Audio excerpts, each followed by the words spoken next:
From a critical standpoint, Lila and the Shadows of War isn't the most amazing game experience you can have on a mobile device. It feels rough around the edges, its control scheme is imperfect, and its writing, while surprisingly touching, is far from perfect. That said, today, I'm not here to criticize a game. I'm here to spotlight a game which, in spite of being imperfect, is extremely important.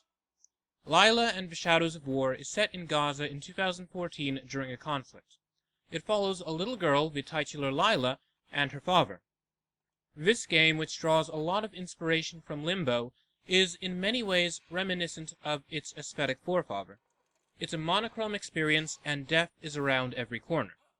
Unlike Limbo, however, which is somewhat vague about what's really going on, Lila and the Shadows of War makes it pointedly clear where and who you are and what you're doing. You're in Gaza. You're not soldiers, you're a family. You're witnessing war crimes, and you're struggling to stay alive. I got through the game in about 10 minutes and found myself crying. It was a brief experience, a simple one, but it was also surprisingly profound and stunningly painful. It's the sort of thing that serves as a rebuttal to the tired, indefensible argument that making an experience a game somehow negates it as a piece of art. And yet, here we are again, thanks to Apple, which has blocked the game from being released on their App Store, claiming that it's not appropriate to be categorized as a game, and that it belongs in news or reference. This is not the first time that Apple has pulled such idiocy. It's not as though Lila and the Shadows of War contains content that's too disturbing for the App Store. Modern Combat 5 exists for Apple devices. It's bloody, violent, and certainly seems to be about war. What is Apple running from? Are they scared to let a game make a political statement that they don't approve of? It's not as though Modern Combat is apolitical. Just because Modern Combat is a schlocky, pulpy fiction doesn't make it any less political than Lila, a gripping, artful memoir.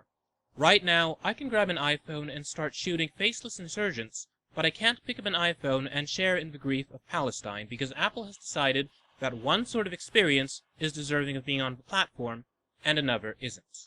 As stated before, this isn't the first time that Apple has rejected video games for fear of political repercussions. During the controversy involving the Confederate flag in the United States, the game Ultimate General Gettysburg was unceremoniously removed from the App Store as it contained the Confederate flag.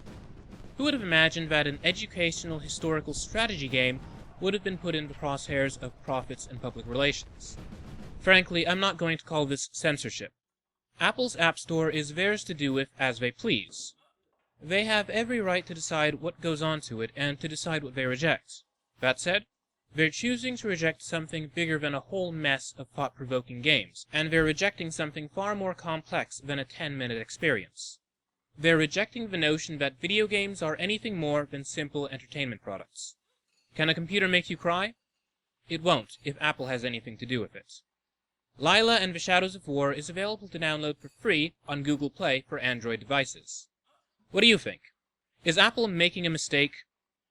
Hit us up and follow at Blackman and Robin on Twitter for all the latest game news, reviews, previews, and interviews.